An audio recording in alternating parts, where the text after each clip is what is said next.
Hello friends, ഇന്ന് ഞാൻ ഉണ്ടാക്കാൻ പോകുന്നത് മെൽറ്റഡ് ചീര ഇല അല്ലെങ്കിൽ ചായ മനസ. പച്ചമുളക് 3 സവാള 1, തേങ്ങാപ്പീര 1 കപ്പ്, ഉപ്പും മഞ്ഞൾപ്പൊടിയും പാകത്തിന്, കടു 1/4 സ്പൂണ്, വറ്റൽമുളക് 3, കറിവേപ്പില, എണ്ണ 1 കപ്പ്.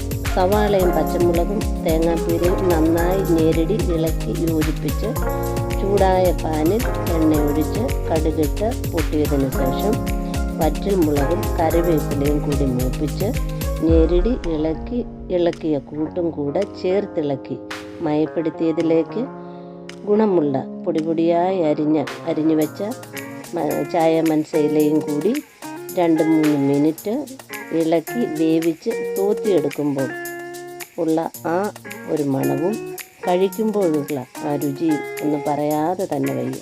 വളരെ നല്ലതാണ്. അപ്പോൾ നമ്മുടെ ഈ തോരൻ തയ്യാറായിട്ടുണ്ട്. എല്ലാവരും ഒന്ന് ട്രൈ ചെയ്യണം.